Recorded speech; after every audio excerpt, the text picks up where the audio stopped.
হবিগঞ্জের ছুনারুঘাটে প্রাণ কোম্পানির মুরগি বহনকারী একটি গাড়ি আটকিয়ে প্রায় ১৬০টি মুরগি ছিনতাইয়ের অভিযোগ উঠেছে ছাত্রদল নেতার বিরুদ্ধে। স্থানীয় কলেজ ছাত্রদলের সভাপতির নেতৃত্বে একদল যুবক এই ঘটনা ঘটিয়েছে বলে অভিযোগ করেছে কোম্পানির কর্তৃপক্ষ। এ ঘটনায় এলাকার চাঞ্চল্যের সৃষ্টি হয়েছে। চুনারুঘাট থেকে আমাদের খরাঙ্গি নিউজের প্রতিনিধির পাঠানো ও ভিডিও চিত্র প্রতিবেদনে জানা যায়, হবিগঞ্জের চুনারুঘাট উপজেলার গাজীপুর ইউনিয়নের ওসমানপুর এলাকায় অবস্থিত প্রাণ আরএফএল গ্রুপের সহযোগী প্রতিষ্ঠান হবিগঞ্জ এগ্রো লিমিটেড এখান থেকেই প্রতিদিনের মতো লেয়ার মুরগি নিয়ে একটি গাড়ি গন্তব্যের উদ্দেশ্যে রওনা দেয়। কিন্তু ফার্মের ৩ নম্বর গেটের সামনে পৌঁছা মাত্র ১৫ থেকে ২০ জনের একটি দল গাড়িটি ঘিরে ফেলে। অভিযোগ রয়েছে, চুনারুঘাটের গাজীপুর স্কুল অ্যান্ড কলেজ ছাত্রদলের সভাপতি ফারহান শাকিলের নেতৃত্বে ওই দলটি জোরপূর্বক গাড়ি থেকে প্রায় ১৬০টি মুরগি ছিনিয়ে নেয়। এ সময় গাড়ির ড্রাইভার ও হেলপারের কাছ থেকে দুটি মোবাইল ফোন এবং মানিব্যাগও ছিনিয়ে নেওয়া হয়। কোম্পানির ম্যানেজার মাসুদ আহমেদ জানান, প্রতিদিনের মতো আমাদের গাড়ি মুরগি নিয়ে বের হচ্ছিল। গেটের সামনে কিছু লোক গাড়ি আটকিয়ে জোর করে প্রায় ১৬০টি মুরগি নিয়ে যায়। ড্রাইভার ও হেলপারের কাছ থেকেও মানিব্যাগ ও মোবাইল ছিনিয়ে নেয়। আমরা এ ঘটনায় মামলার প্রস্তুতি নিচ্ছি। ঘটনার সময় কোম্পানির সুপারভাইজার আশফাক এগিয়ে এলে তার মোটরসাইকেলের চাবিও নিয়ে নেয় অভিযুক্তরা। পরে স্থানীয় কয়েকজনের মধ্যস্থতায় মোটরসাইকেলের চাবি ও মোবাইল ফোন ফেরত দেওয়া হলেও ছিনতাই হওয়া মুরগিগুলো আর উদ্ধার করা যায়নি। স্থানীয় সূত্রে জানা গেছে, অভিযুক্ত Farhan Shakil Gazipur high school and college ছাত্রদলের সভাপতি দায়িত্ব পালন করছেন। তার নেতৃত্বে এলাকায় কিশোর গ্যাং, ছিনতাই ও চাঁদাবাজি চক্র সক্রিয় রয়েছে বলেও অভিযোগ উঠেছে। চুনারুঘাট ইউনিয়ন ছাত্রদল সভাপতি রিয়াদ আহমদ বলেন, Shakil Gazipur high school and কলেজের ছাত্রদলের সভাপতি, তবে তাকে আগে কখনো দলীয় আন্দোলন সংগ্রামে সক্রিয়ভাবে দেখিনি। এদিকে ঘটনার খবর পেয়ে চুনারুঘাট থানা পুলিশ ঘটনাস্থল পরিদর্শন করেছে। কোম্পানি কর্তৃপক্ষ জানিয়েছে, এ ঘটনায় মামলার প্রস্তুতি চলছে। চুনারুঘাট থানার ওসি শফিকুল ইসলাম বলেন, ছিনতাইকারী বা চাঁদাবাজ যেই হোক না কেন কাউকে ছাড় দেওয়া হবে না। অভিযোগ পেলে তদন্ত করে আইনগত ব্যবস্থা নেওয়া হবে। চুনারুঘাট প্রাণ কোম্পানির গাড়ি থেকে মুরগি ছিনতাইয়ের এই ঘটনায় এলাকায় ব্যাপক চাঞ্চল্যের সৃষ্টি হয়েছে। স্থানীয়দের দাবি, দ্রুত তদন্ত করে অভিযুক্তদের আইনের আওতায় আনা না হলে এ ধরনের অপরাধ আরও বেড়ে যেতে পারে। চুনারুঘাটে মুরগি ছিনতাইয়ের এই অভিযোগে জড়িতদের দ্রুত গ্রেপ্তারের দাবি জানিয়েছে স্থানীয়রা। পুলিশ জানিয়েছে, অভিযোগ পেলে প্রয়োজনীয় আইনগত ব্যবস্থা নেওয়া হবে। এদিকে প্রাণ কোম্পানির কর্তৃপক্ষ জানিয়েছে, আমরা সন্ধ্যার পরে থানায় অভিযোগ দিয়ে এসেছি। তো আমার ফোন দেওয়া হয়েছে যে আশপাক একটা মুরগির গাড়ি আছে, তুমি পাস করে নিয়ে যাও। আমি এখানকার আউটসাইড সুপারভাইজার। আচ্ছা, তো আমি গেলাম ৩ নম্বর গেটে গিয়া গাড়িটা বের করে নিয়ে এলাম। আমি যাওয়ার সময় কোনো লোক পাইলাম না, কিন্তু আওয়ার সময় দেখি আমি ওই জায়গায় দাঁড়ানো, ওই যে পানিটার মধ্যে, এই জায়গার মধ্যে গেছি।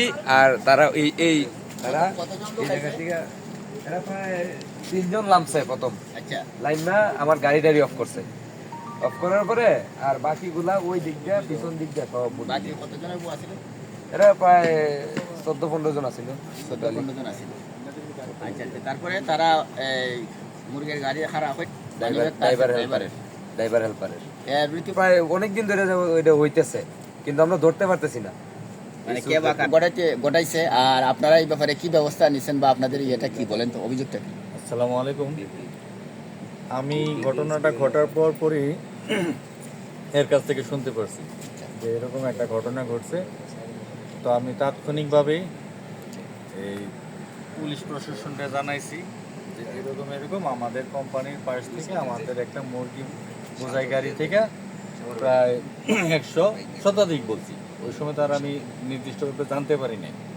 তো পরে জানতে পারছি যে ড্রাইভার হেল্পার কাউন্ট করে বলছে যে ১৬০টা মুরগি, লাল মুরগি এগুলা। হ্যাঁ, তখন একটা মুরগি, 2টা মুরগি কিংবা 4টা 5টা মুরগি এরকম হয়েছে। ওইটারে বলা যায় তো চুরির পর্যায়ে, কিন্তু এখন যেটা হয়েছে ১৬০টা মুরগি নিয়ে যাওয়া এবং প্রায় 15 জন লোকের মতো আইসা, এইটা একটা হাতে আবার কি, আমি যতটুকু শুনতে পারছি ধারালো অস্ত্র নাকি ছিল। এইটার ভয় নাকি দেওয়া হয়েছে ড্রাইভার হেল্পারে। তো এইটা তো কোনোভাবেই মেনে নেওয়া যায় না।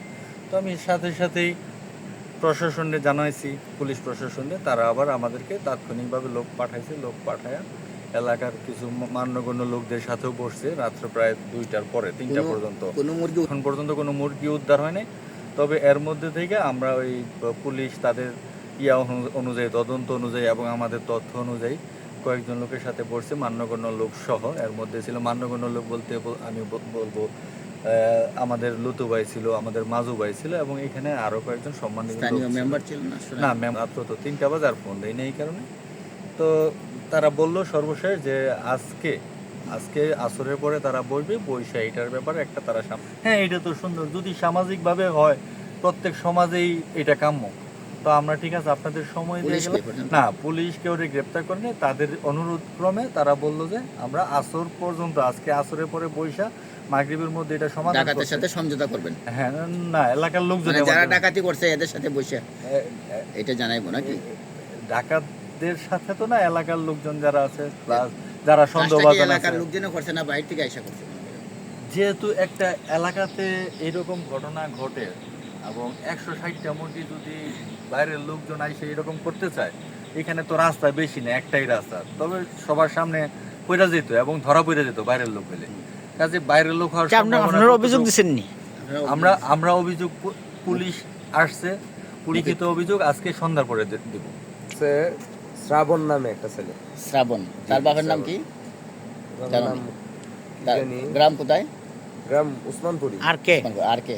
আর হইছে ওই সাইডের একটা আছে, ওই যে ওর নাম হইছে, একটা মিনিট, সাইফুল নাম ওর। আমি দেখা লাগবো তো। মিয়া একজন, হুম, বাবার নাম তো তাহের। দ্বিতীয় জন হইছে শ্রাবণ মিয়া, পিতার নাম করিম। 3 নম্বর যে হইছে তার নাম হইছে সাইফুল, সামার বাড়ি, ওর বাবার নাম ইকবাল মিয়া।